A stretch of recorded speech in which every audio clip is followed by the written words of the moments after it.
जो पिछले क्लास का रिवीजन किए थे, मतलब जो बेसिक कॉन्सेप्ट हमने पढ़ा था, हम लोगों ने जो डिस्कस किया था गुरुत्वाकर्षण के बारे में कि गुरुत्वाकर्षण जो है ब्रह्मांड के सारे पिंडों के बीच लगने वाला जो बल होता है उसको गुरुत्वाकर्षण बल कहते हैं। तो इसके बारे में हमने पिछले क्लास में सब्जेक्टिव पढ़ा था, उसके बारे में विस्तृत जानकारी ली थी और आज हम लोग उस पर एक MCQ मल्टीपल चॉइस क्वेश्चन या तो कह सकते हैं ऑब्जेक्टिव क्वेश्चन देखेंगे।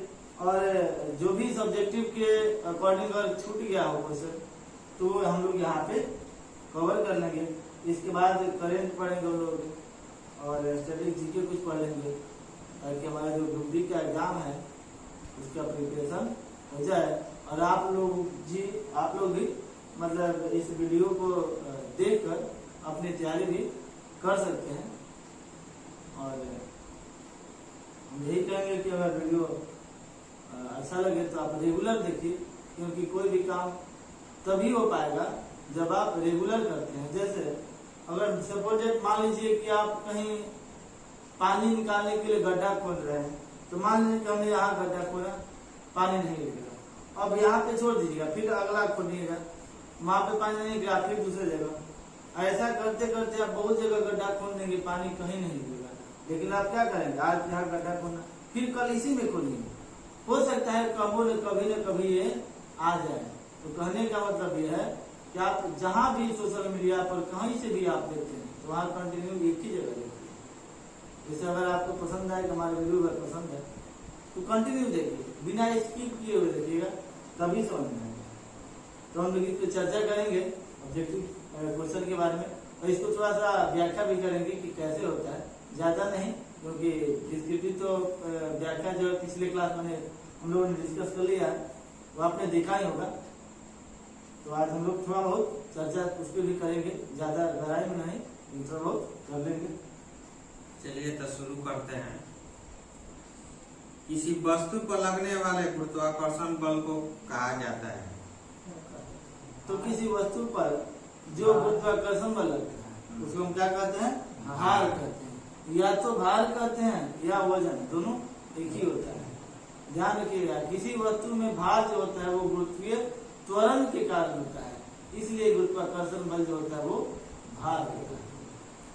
विकल्पों में उल्लेखित तथ्य में से कौन सा गुरुत्वाकर्षण के सार्वभौमिक नियम द्वारा समझाया नहीं गया है? मतलब गुरुत्वाकर्षण का सार्वत्रिक नियम जो बड़ा जी है उसके अकॉर्डिंग जो है जो ऑप्शन दिया जाएगा, इसमें कौन सा नहीं है ये सुनना। विकल्प ए है वह बल जो हमें धरती से बांधे रहता है। विकल्प बी ग्रहों के चारों ओर सूर्य की गति। विकल्प सी पृथ्वी के चारों ओर चंद्रमा की गति। विकल्प डी है चंद्रमा और सूर्य के कारण द्वार भाटा।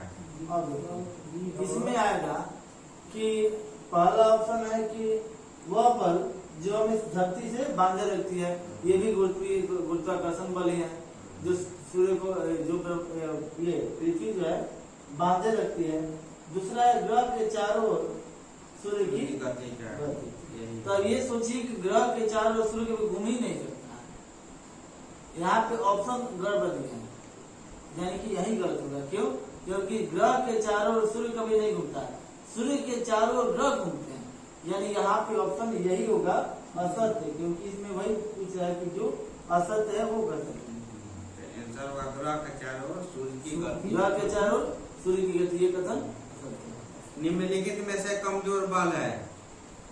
तो सबसे कमजोर बल क्या होता है? ये गुरुत्वाकर्षण बल। कारण क्योंकि जो गुरुत्वाकर्षण बल का मान होता है जब एक बराबर निकलेगा तो होता है G(m1m2/r²) और G का मान माइनस में होता है 6.6734, या कहीं देखिएगा तो मिलेगा 384 गुने 10 के पावर -11 यानी बट्टा में 10 के पावर 11 से भाग देंगे तो कितना बल है? तो इसका बल बहुत ही कम होता है। इसी कारण इसको मतलब बहुत नगण्य माना जाता है। यही कारण है कि ब्रह्मांड में सभी पदार्थ पर बल लग रहा है लेकिन कोई अपने जगह से हिल नहीं रहे। गुरुत्वाकर्षण नियतांक बड़ा जी का मान क्या होता है? अभी हमने बताया बड़ा जी का मान क्या होता है? 6.6734 गुने 10⁻11 न्यूटन मीटर स्क्वायर प्रति केजी स्क्वायर। अब यहाँ से एक और क्वेश्चन दे सकता है कि बड़ा जी का मात्रक क्या होता है, बड़ा जी की खोज किसने किया था? चर्चा करते हैं आगे। ब्रह्मांड में किन्हीं दो निकायों के बीच गुरुत्वाकर्षण बल किस पर निर्भर नहीं करता है? उनके बीच की दूरी विकल्प है, उनके बीच की दूरी पर, विकल्प बी है उनके द्रव्यमानों के गुणनफल पर, विकल्प सी है गुरुत्वीय स्थिरांक पर, विकल्प डी है उनके द्रव्यमानों के योग पर। उनके द्रव्यमानों के योग पर कारण क्या होता है कि गुरुत्वीय जो गुरुत्वाकर्षण बल होता है वो उनके द्रव्यमान के गुणनफल के समानुपाती होता है, तो द्रव्यमान पर निर्भर करेगा ही करेगा। उनके दूरी के वर्ग के बीच समानुपाती होता है, यानी कि दूरी पर भी निर्भर करेगा।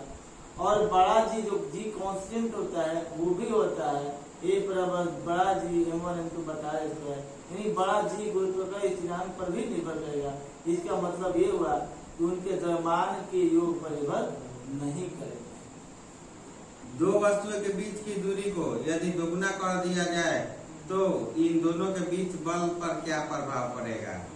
आंसर है इसका गुरुत्वीय बल 4 के गुणक में कम होगा।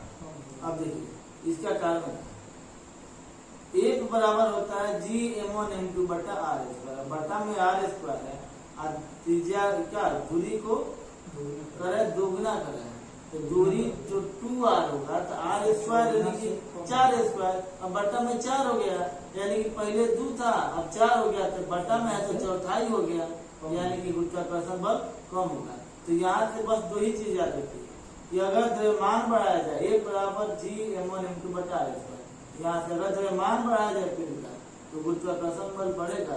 अगर दूरी बढ़ाया जाए क्योंकि बीच का अनुपाती होता है, तो दूरी बढ़ाएंगे तो गुरुत्वाकर्षण बल घटेगा। यहाँ पे दोगुना कर रहा है यानी कि वो चौगुना कम है, यानी कि 1/4 कम है। आगे का क्वेश्चन सुनिए। ब्रह्मांड में प्रत्येक वस्तु एक अन्य वस्तु को एक बल के साथ आकर्षित करती है जो किसके वर्ग के विपरीत अनुपाती होती है? विकल्प है उनकी गतिज ऊर्जा, उनके द्रव्यमानों का, विकल्प सी उनके मध्य की दूरी का, उनके वेगों का। अब ये सिंपल है कि उनके बीच की दूरी के वर्ग के बीच समानुपाती होता है, कारण एक बराबर Gm1m2 बटा r², द्रव्यमान की गुणनफल के समानुपाती और दूरी के वर्ग के बीच के समानुपाती होते हैं। सार्वत्रिक गुरुत्वाकर्षण नियतांक बड़ा जी का SI मात्रा क्या है? अब बड़ा जी का मात्रक, अब यहाँ इसको याद कर लीजिए। बड़ा जी का मान भी थोड़ा सा मैं रिपीट कर दे रहा हूँ। बड़ा जी का मान होता है 6.67384 गुना 10⁻11। अब इसका मात्रक समझिएगा, न्यूटन मीटर स्क्वायर प्रति केजी स्क्वायर। और इसकी खोज की गई थी किसके द्वारा? हेनरी कैवेंडिश के द्वारा। और किसके माध्यम से खोज हुआ था? तो ये मरोड़ी तुला से इन्होंने बड़ा जी का मान खोजा था। किसने खोजा था? हेनरी कैवेंडिश ने, जिन्होंने हाइड्रोजन की आविष्कार किया था। हाइड्रोजन जो तत्व है, पीरियोडिक टेबल हम लोग पढ़ेंगे तो चर्चा करेंगे केमिस्ट्री में, तो वहां पर उन्होंने हाइड्रोजन की खोज की थी। तत्व दो वस्तुओं में से एक का द्रव्यमान दोगुना होने पर दोनों वस्तुओं के बीच लगने वाले गुरुत्वाकर्षण बल में क्या परिवर्तन होता है? विकल्प है गुरुत्वाकर्षण बल दोगुना हो जाता है, विकल्प बी गुरुत्वाकर्षण बल 3 गुना हो जाता है, विकल्प सी गुरुत्वाकर्षण बल 4 गुना हो जाता है, विकल्प डी गुरुत्वाकर्षण बल आधा हो जाता है। दो वस्तुओं में से एक का द्रव्यमान दोगुना करेंगे, तो जब एक का द्रव्यमान दोगुना करेंगे तो हमने बताया अभी कुछ देर पहले कि जब द्रव्यमान बढ़ाएंगे तो गुरुत्वाकर्षण बल बढ़ेगा। इसका मतलब निश्चित है कि दोगुना करेंगे तो गुरुत्वाकर्षण बढ़ेगा। कितना बढ़ेगा? तो आप जितना गुना द्रव्यमान को बढ़ाएंगे उतना बढ़ेगा। अब यहाँ पे अगर क्वेश्चन कर दे कि दोनों पिंडों को दोगुना किया जाए तो 2 दूना 4 बढ़ेगा, लेकिन यही कह रहा है क्वेश्चन 20 क्वेश्चन में कि एक पिंड को दोगुना किया जाएगा, तो एक पिंड को दोगुना कीजिएगा तो केवल दोगुना ही बढ़ेगा गुरुत्वाकर्षण। ब्रह्मांड की प्रत्येक वस्तु दूसरी वस्तु को एक बल द्वारा आकर्षित करती है जो ये समानुपाती होती है। जो उनके तो इसको क्या कहते हैं, तो ब्रह्मांड में जितने सारे पदार्थ अगर आकर्षित करेंगे उसको हम गुरुत्वाकर्षण बल कहते हैं। और गुरुत्वाकर्षण बल समानुपाती किसके होता है, तो उनके पिंडों के द्रव्यमान के गुणनफल के समानुपाती होता है।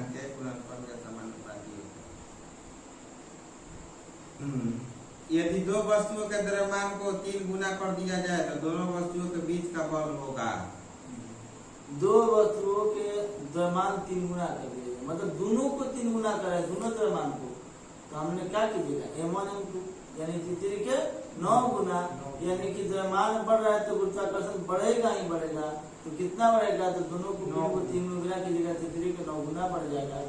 यानी कि दोनों पिंडों का द्रव्यमान 3 गुना कर दिया जाए तो उनके बीच लगने वाला गुरुत्वाकर्षण बल 9 गुना हो जाएगा। पृथ्वी वस्तुओं को अपनी ओर आकर्षित करती है, इसका कारण है पृथ्वी अपनी ओर आकर्षित करती है, इसका कारण क्या है, गुरुत्वाकर्षण बल भी। हाँ, एक बात और आप कह सकते हैं, देखिए अभी इतना क्वेश्चन बन रहा है, इसका कारण क्या है कि हमने कल डिस्कस किया था सब्जेक्टिव थियरी के बारे में।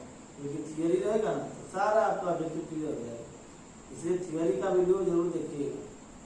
तो कह रहा है कि पृथ्वी जो है किसी वस्तु को खींचती है, इसका 2 कारण है, ऑप्शन के अनुसार मानना पड़ेगा। ऑप्शन में क्या दिया, अगर गुरुत्वाकर्षण बल दिया है तो वो भी टिक कर सकते हैं। अगर ये कह दे कि गुरुत्व बल तो वो भी कहेंगे, क्योंकि अगर 2 पिंड जिनके बीच आकर्षण बल लग रहा है उसमें अगर एक पृथ्वी हो जाए तो उसको हम गुरुत्व बल ही कहेंगे। लेकिन यहाँ पे ऑप्शन में दिया है गुरुत्वाकर्षण बल, इसलिए हम यहाँ पे गुरुत्वाकर्षण बल ही टिक करेंगे। बढ़ते हैं आगे क्वेश्चन की। पृथ्वी वस्तुओं को अपनी ओर आकर्षित करती है, इसका कारण है गुरुत्वाकर्षण बल। किसी पिंड का भार न्यूनतम कहाँ होता है, किसी पिंड का भार न्यूनतम कहाँ होता है, तो न्यूनतम कहाँ होगा, अब ऑप्शन देखते हैं। अगला, मध्य रेखा पर, उष्णकटिबंधीय पर, उष्णकटिबंधों पर, ध्रुवों पर। इसका मान जो होता है वो भूमध्य रेखा पर कम होता है। अब ऑप्शन आप लोग कह सकते हैं भूमध्य रेखा पर, ये ऑप्शन क्यों, अब समस्या है यहाँ पे क्वेश्चन देखिए। ये याद रखिए, हमने कल ही बताया था कि जितना आप डिग्री ऊपर चलते जाएंगे ना, जितने आप डिग्री का वैल्यू बढ़ाते जाएंगे उतने ही जी का मान बढ़ता जाता है। यानी ध्रुव पर 90 डिग्री होता है तो वहाँ पे मान सबसे अधिक होता है। और विषुवत रेखा जो भूमध्य रेखा जिसको कहते हैं इक्वेटर, इंग्लिश में भूमध्य रेखा इक्वेटर कहते हैं, तो वहाँ पे पृथ्वी का जो एंगल होता है वो 0 डिग्री होता है, तो वहाँ पे सबसे कम होता है। अब आप कह सकते हैं कि ऑप्शन क्यों, इसलिए कि अगर ऑप्शन में पृथ्वी का केंद्र रहे तो वहाँ पे भी सबसे कम, वहाँ पे तो 0 होता है गुरुत्वाकर्षण, यानी वस्तु का भार 0 होता है वहाँ पे। तो यहाँ पे ऑप्शन के अनुसार क्या देगा, पृथ्वी के भूमध्य रेखा पर जी का मान 0 सबसे कम होता है, न्यूनतम होता है। वो कौन सा जी, छोटा जी का मान। आगे का प्रश्न है, जब सीधे ऊपर की ओर फेंका गया एक पत्थर शीर्ष पर पहुंचता है तो इसका तो सिंपल है, वेग एवं त्वरण शून्य होता है। विकल्प है वेग एवं त्वरण शून्य होता है। विकल्प बी, वेग शून्य होगा तथा त्वरण लगभग 10 मीटर प्रति सेकंड स्क्वायर होता है। विकल्प सी, वेग लगभग 10 मीटर प्रति सेकंड होता है तथा त्वरण शून्य होता है। विकल्प डी है, वेग लगभग 10 मीटर प्रति सेकंड होता है तथा त्वरण समान बना रहता है। अब देखिए कह रहा है, हाँ देखिए कोई बोल सकता है इसमें, ऐसा नहीं कि हम ही बोलेंगे, जिनको याद है बोल सकता है। बस हम चाहते हैं कि डिस्क्राइब कर दे ताकि आपको कोई समस्या ना। तो यहाँ पे कह रहा है कि कोई वस्तु अगर ऊपर की ओर फेंकी जाए तो क्या होगा, तो सिंपल जान लीजिए कि कोई भी वस्तु अगर ऊपर जा रही है तो नीचे तभी आएगी जब वो वस्तु कुछ सेकंड के लिए रुक जाए, यानी उसका वेग हो जाएगा 0। और वहां पे त्वरण जो होता है वो मैक्सिमम होता है, यानी वहां पे त्वरण हो गया आपका 10 मीटर प्रति सेकंड स्क्वायर। यानी अगर ऑप्शन में ये दिया हो कि कोई वस्तु ऊपर फेंकी जाती है और वापस नीचे आता है तो मैक्सिमम ऊंचाई पर पहुंचने पर उस वस्तु का त्वरण वेग 0 होता है और त्वरण 10 मीटर प्रति सेकंड स्क्वायर लगभग होता है। कब कहा जाएगा, आगे का क्वेश्चन है, कब कहा जाएगा कि कोई पिंड मुक्त रूप से गिर रहा है? विकल्प सुनिएगा। विकल्प ए है जब इसका द्रव्यमान अत्यधिक कम हो। विकल्प बी जब इसका भार दोगुना हो। विकल्प सी जब इस पर केवल गुरुत्व बल कार्य करे। विकल्प डी जब यह अत्यधिक ऊंचाई से गिरे। जी का मान करे कोई वस्तु स्वतंत्र मुक्त रूप से गिर रहा है। तो कोई वस्तु जब मुक्त रूप से गिरेगा तो उस पर वो एक ही बल काम करता है, वो है गुरुत्वीय त्वरण, जिसको कहते हैं छोटा जी, और उसका वेग बस वही होता है, गुरुत्वीय त्वरण के बराबर होता है। तो उस पर केवल एक ही बल कार्य करेगा। मुक्त रूप निर्वात, मुक्त रूप से मतलब कि स्वतंत्र रूप से हवा भी न हो, यानी उसको निर्वात कर सकते हैं, तो वहां पे केवल छोटा जी ही काम करता है। चलिए आगे का प्रश्न है, एक वस्तु पर लगाए गए गुरुत्वाकर्षण बल को क्या कहा जाता है?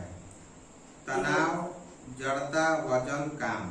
अभी इसके पहले हमने चर्चा हम लोग किए थे कि किसी वस्तु पर अगर गुरुत्वीय त्वरण कार्य कर रहा हो तो या तो उसको हम वजन कहेंगे या तो उसको भार कहेंगे। हाँ, याद रखना है कि उसको द्रव्यमान नहीं कहेंगे, क्योंकि द्रव्यमान बदलता नहीं है और जी लगेगा तो जी बदलते रहता है।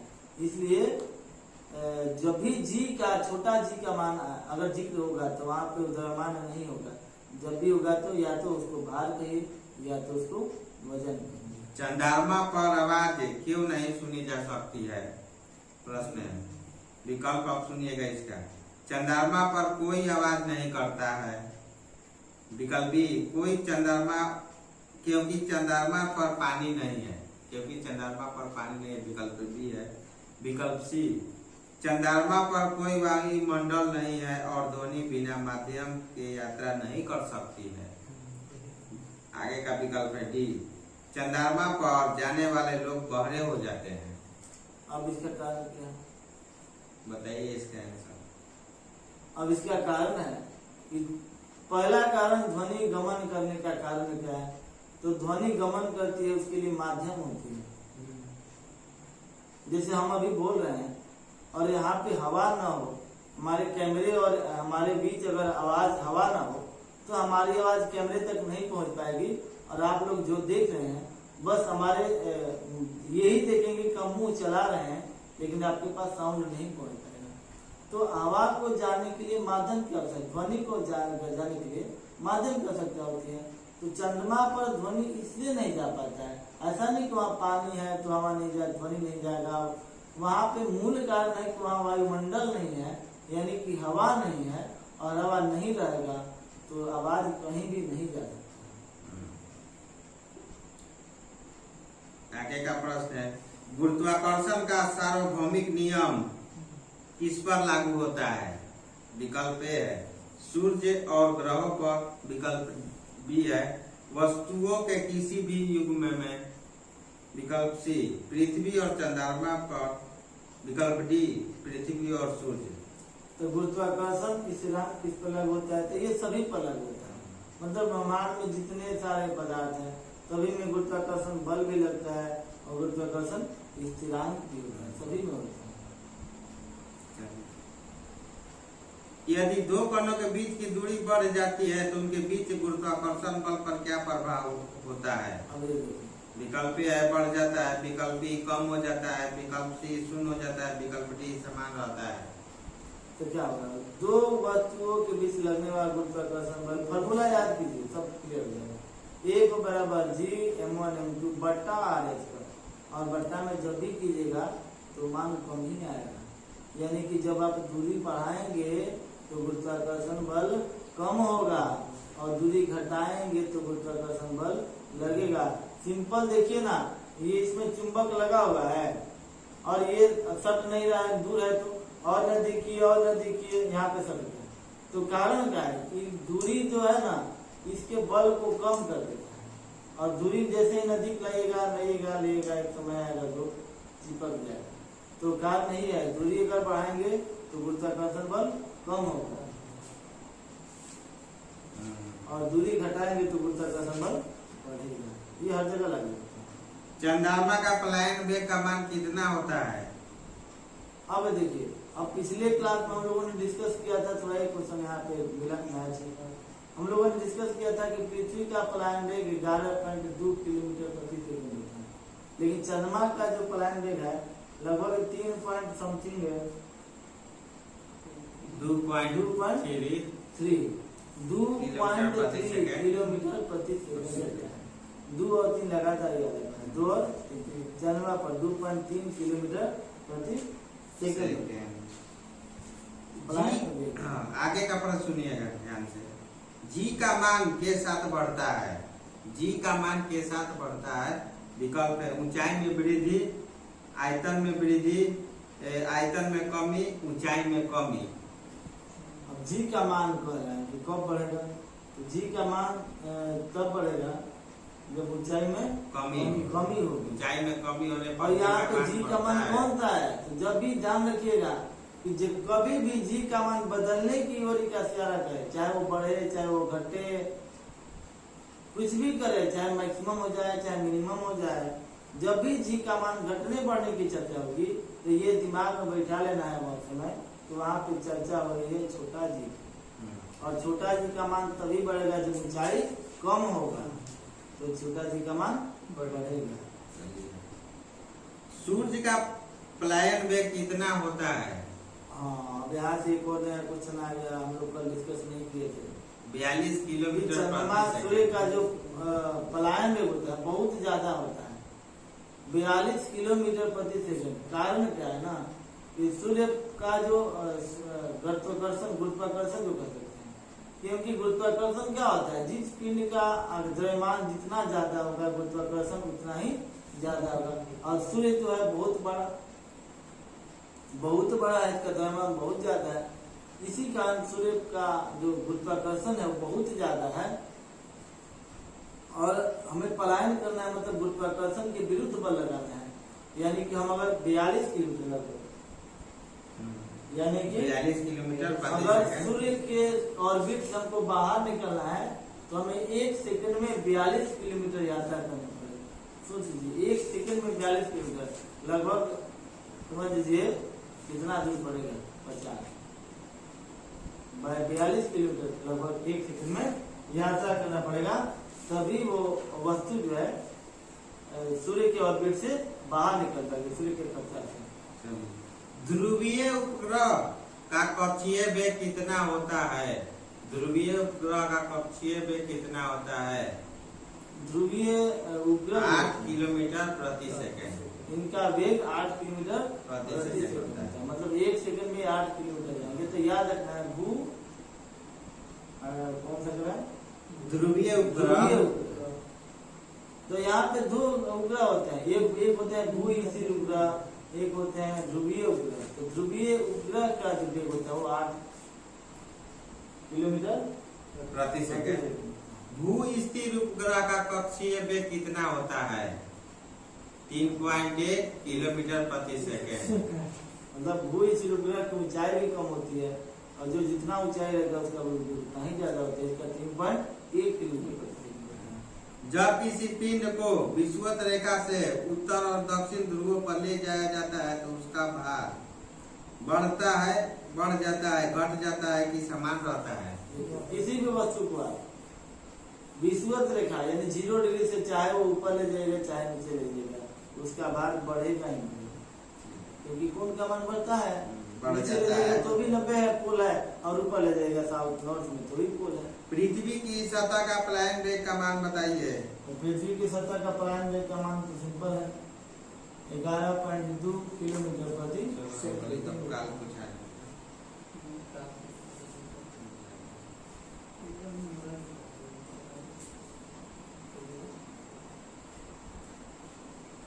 तो हमने बोला था कि जो भी अगर ज्यादा हो तो जरूर नहीं कि सब सारा एक ही दिन में समाप्त कर देना है, इसके बारे में और कुछ है तो उसके बारे में हम लोग चर्चा कल करेंगे, क्योंकि समय समय पढ़ना है, कम कर पढ़ना है, थोड़ा थोड़ा करके पढ़ना है, लेकिन समझ बुझ के पढ़ना है। ऐसा नहीं कि टारगेट बना लिए हम खत्म कर दिए और समझ में कुछ नहीं आ रहा। तो अब आगे हम लोग पढ़ेंगे स्टैटिक्स, थोड़ा बहुत वही पढ़ लेते हैं। हर एक टॉपिक से थोड़ा बहुत चर्चा कर लेते हैं, थोड़ा ही चर्चा करने के लिए चर्चा करेंगे। सबसे बड़ा डेल्टा सुंदरबन का सबसे बड़ा डेल्टा जो है वो कहाँ है? तो सुंदरबन भारत। कहाँ है? तो भारत में ही है। सबसे लंबी नदी सबसे लंबी नदी नील नदी, मिस्र के जो कहाँ है? मिस्र में। सबसे बड़ी नदी जो चौड़ी और चौड़ाई के दृष्टि से अमेजन। अमेजन में। सबसे छोटी नदी ये है डी नदी, संयुक्त राज्य अमेरिका की। अमेरिका में। हाँ, सबसे छोटी सबसे नदी, बड़ा सागर सबसे बड़ा और गहरा सागर जो है तो वो प्रशांत महासागर, ना सागर में दक्षिण चीन सागर दक्षिण चीन। सबसे बड़ा अच्छा, वो सागर। महासागर हो दक्षिण चीन जाएगा, सागर हाँ, प्रशांत महासागर हो जाएगा। महासागर ये में सागर है तो दक्षिण चीन चीन सागर। सागर। सबसे विशाल उपसागर सबसे विशाल ये हो उपसागर जाएगा कौन है? ये हडसन उपसागर हडसन उपसागर। सबसे विशाल हडसन। उपसागर। अब देखिएगा, एक आ गया हडसन। महासागर, एक आ गया सागर, एक आ गया उपसागर। उपसागर तो हडसन उपसागर में हो। हाँ, सबसे छोटी पक्षी हमिंग बर्ड। Hummingbird। सबसे छोटी पक्षी Hummingbird। सबसे लंबी सहायक नदी ये सबसे लंबी सहायक नदी मेडीरा मेडीरा। सबसे लंबी जो अमेजन की सहायक सहायक नदी अच्छा, है, मेडीरा जो अमेजन की सहायक जो नदी। कि अमेजन सबसे की- व्यवस्थित व्यापारिक नदी सबसे व्यवस्थित नील नदी। राइन नदी राइन। जो अच्छा, अंग्रेजनी है। सबसे बड़ा व्यवसायिक नदी, व्यापार राइन कहाँ नदी। पे होता है किस नदी के द्वारा? तो राइन नदी। राइन नदी। सबसे सागरी नदी सबसे सागरी नदी क्रोमवेल धारा। क्रोमवेल धारा। सबसे सागरीय नदी है वो क्रोमवेल। सबसे लंबी मोहाना सबसे लंबी मोहाना सबसे लंबी महाना ओब नदी का मुहाना। ओम नदी। सबसे लंबी ओब नदी नदी, का महाना ओब है ओब हाँ, ओब ओब नदी। ओब नदी का महाना। मुहाना जो रूस में है। कहाँ है? ओब नदी का रसिया मोहाना। में। रूस में। सबसे व्यवस्थित नहर व्यवस्थित नहर मतलब व्यवस्थित सुव्यवस्थित तरीके से बनाई गई है। कील नहर। यह है कील नहर। कील नहर, कील नहर, सबसे व्यवस्थित नहर कील कील नहर। नहर, सबसे व्यवस्थित सबसे नहर। बड़ी झील ये कूलर से। ना ये हो केशियन अच्छा, कैस्पियन सागर। जो रूस में है। और सबसे बड़ी कैस्पियन झील? सागर सबसे बड़ी झील कैस्पियन कैस्पियन सागर। सागर। सबसे बड़ी ताजे पानी की झील ऐसी सुपेरियर झील। सुपीरियर झील सबसे जो बड़े अमेरिका में है। सबसे बड़ी ताजे पानी की झील है वो सुपेरियर सुपेरियर झील है। कहाँ है? अमेरिका में। सबसे गहरी झील बैकान झील। बैकाल झील जो सबसे गहरी रूस झील में है। रूस में। बैकाल झील है। रूस तो आप जानते हो अभी चर्चा में ही है।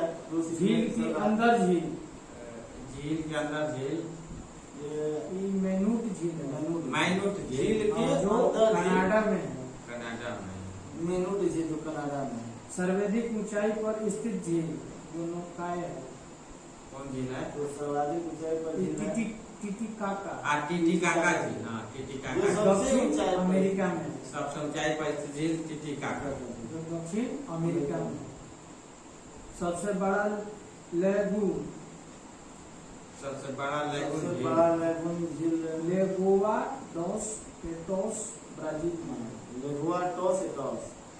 इन लोगों लेगुआ का थोड़ा सा टॉस नाम एटॉस। टेढ़ा होता है, इसको जरूर नहीं कि एक ही बार में याद हो जाए। इन लोगों को हम कोशिश सबसे करेंगे ऊंची जलप्रपात झरना अथी जम्बेजी नदी। साल्टो एजी साहब को सबसे पेराना ऊंची नदी जो वेनेजुएला में है। अच्छा, वेनेजुएला में। सबसे चौड़ा और जलप्रपात कौन जलप्रपात लाओस में है। अच्छा, सबसे चौड़ा जलप्रपात कौन है? कौन जलप्रपात हाँ। जलप्रपात लाओस। लाओस में। कौन जलप्रपात? लाओस में। अब इसका चर्चा अब इसके बारे में रोज डेली थोड़ा बहुत पढ़ लेना है, तो अलग अलग चर्चा हम लोग अगले दिन करेंगे। अब उसके बाद थोड़ा सा करेंगे। चलिए आप आइए करेंट पढ़ा जाए। ये रोज देखते रहना है एक बार, बस वीडियो क्या करना है, कुछ नहीं, यूट्यूब पे जाइए, सर्च कीजिए, यूट्यूब नहीं मिला है गूगल पे जाइए, सर्च कीजिए STUDY स्टडी, स्पेस देकर SEGMENT सेगमेंट, स्पेस देकर GROE ग्रुप, और जो भी पढ़ना है उसके बारे में आराम से पढ़िए। चलिए अब आगे का क्वेश्चन करेंट अफेयर का है, सुनिएगा ध्यान से, आंसर भी दीजिएगा। एशियन रेसलिंग चैंपियनशिप 2022 में भारत ने कुल कितने मेडल जीते हैं? एशियन रेसलिंग चैंपियनशिप 2022 में भारत में कुल कितने मेडल जीते हैं? 17 मेडल। रेसलिंग 2022 में भारत ने जीते 17 मेडल। ऊर्जा प्रवाह नामक पोत को हाल ही में किसके द्वारा कमीशन किया गया? ऊर्जा प्रवाह नामक पोत को हाल ही में किसके द्वारा कमीशन किया गया है? वो है बोलिए sir. Indian coast guard. Indian coast guard भारतीय तटरक्षक बल द्वारा इसे कमीशन किया गया है। इंडियन कोस्ट गार्ड के चीफ वर्तमान में कौन है? इंडियन कोस्ट गार्ड के प्रमुख कौन है? सुन लीजिए, Virendra Singh Pathania. Virendra Singh Pathania Indian coast guard के प्रमुख हैं। चलिए आगे का क्वेश्चन। हाल ही में किस संगठन द्वारा वैश्विक महामारी तैयारी कोष स्थापित करने पर सहमति बनाई है? हाल ही में किस संगठन द्वारा वैश्विक महामारी तैयारी कोष स्थापित करने पर सहमति बनाई है? नाटो। इसका मुख्यालय ब्रुसेल्स है। नाटो में कितने देश, लगभग 30 देश आते हैं नाटो में। भारत में अब तक कितने वर्ष तक के बच्चों को वैक्सीन की मंजूरी दी गई है? 6 से 12 वर्ष तक के बच्चे को मंजूरी दे दी गई है। 6 से 12 तक क्या वैक्सीन ले सकते हैं। किस राज्य के पूर्व मुख्यमंत्री जेडी रिम्बई का निधन हाल ही में हो गया है? किस राज्य के पूर्व मुख्यमंत्री जेडी रिम्बई का हाल ही में निधन हो गया है? मेघालय। आइए मेघालय के बारे में जानते हैं। मेघालय के वर्तमान में मुख्यमंत्री कौन है? कॉनराड संगमा। राज्यपाल मेघालय के है सत्यपाल मलिक। राज्यपाल मेघालय के हैं। आगे का प्रश्न है, हाल ही में ट्विटर के नए मालिक कौन बने? हाल ही में ट्विटर के नए मालिक कौन बने? नीलाम कर दिया गया, बेच दिया गया, तो दूसरे मालिक हो गए। हाल ही में ट्विटर के नए मालिक हैं एलन मस्क। ट्विटर के नए मालिक हैं। एलन मस्क ये दुनिया के सबसे अमीर व्यक्ति हैं। एलन मस्क ये दुनिया के सबसे अमीर व्यक्ति है और यह टेस्ला कंपनी के वर्तमान में सीईओ भी हैं। टेस्ला कंपनी के वर्तमान भी सीईओ हैं एलन मस्क, जिन्होंने ट्विटर को खरीदा है। थल सेना के वर्तमान में प्रमुख कौन बने हैं? हाँ, थल सेना के प्रमुख बने हैं लेफ्टिनेंट जनरल मनोज पांडे। भारत के नए प्रधानमंत्री सलाहकार कौन बने हैं? भारत के नए प्रधानमंत्री सलाहकार कौन बने हैं? प्रोफेसर अजय कुमार सूद भारत के नए प्रधानमंत्री सलाहकार बने हैं। संघ लोक सेवा आयोग के अध्यक्ष यूपीएससी के कौन बने हैं? संघ लोक सेवा आयोग के अध्यक्ष यूपीएससी के अध्यक्ष कौन बने हैं? डॉक्टर मनोज सोनी। यूपीएससी के अध्यक्ष मनोज सोनी। वर्तमान में विदेश सचिव कौन बने हैं? विनय मोहन कवात्रा। विदेश सचिव है, विदेश मंत्री अलग होते हैं, विदेश सचिव अलग।